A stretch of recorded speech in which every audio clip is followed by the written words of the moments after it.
വിശുദ്ധ മർക്കോസ് എഴുതിയ സുവിശേഷം അദ്ധ്യായം 13 3 മുതൽ 13 വരെയുള്ള വാക്യങ്ങൾ.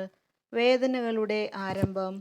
അനന്തരം അവൻ ഒലിവുമലയിൽ ദേവാലയത്തിന് അഭിമുഖമായി ഇരിക്കുമ്പോൾ പത്രോസും യാക്കോബും യോഹന്നാനും അന്ത്രയോസും അവനോട് സ്വകാര്യമായി ചോദിച്ചു, ഇത് എന്നു സംഭവിക്കുമെന്നും ഇവയെല്ലാം പൂർത്തിയാകാൻ തുടങ്ങുമ്പോൾ അടയാളം എന്തായിരിക്കുമെന്നും ഞങ്ങളോട് പറയുക.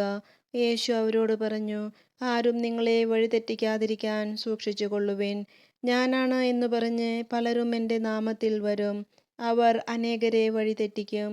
നിങ്ങൾ യുദ്ധങ്ങളെപ്പറ്റി കേൾക്കും, അവയെപ്പറ്റി കിംവദന്തികളും. അപ്പോൾ നിങ്ങൾ അസ്വസ്ഥരാകരുത്. ഇതെല്ലാം സംഭവിക്കേണ്ടതാണ്, എന്നാൽ അപ്പോഴും അവസാനമായിട്ടില്ല. ജനം ജനത്തിനെതിരായും രാജ്യം രാജ്യത്തിനെതിരായും തല ഉയർത്തും. പല സ്ഥലങ്ങളിൽ ഭൂകമ്പങ്ങളും ക്ഷാമങ്ങളും ഉണ്ടാകും. ഇതെല്ലാം ഈറ്റുനോവിൻ്റെ ആരംഭം മാത്രം.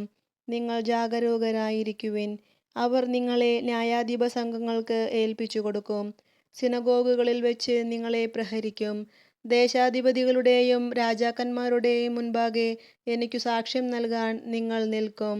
എന്നാൽ ആദ്യം എല്ലാ ജനതകളോടും സുവിശേഷം പ്രസംഗിക്കപ്പെടേണ്ടിയിരിക്കുന്നു.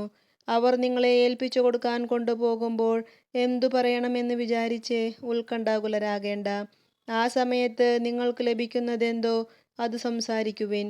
നിങ്ങളല്ല, പരിശുദ്ധാത്മാവായിരിക്കും സംസാരിക്കുക.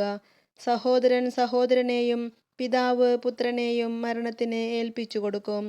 മക്കൾ മാതാപിതാക്കന്മാരെ എതിർക്കുകയും അവരെ വധിക്കുകയും ചെയ്യും.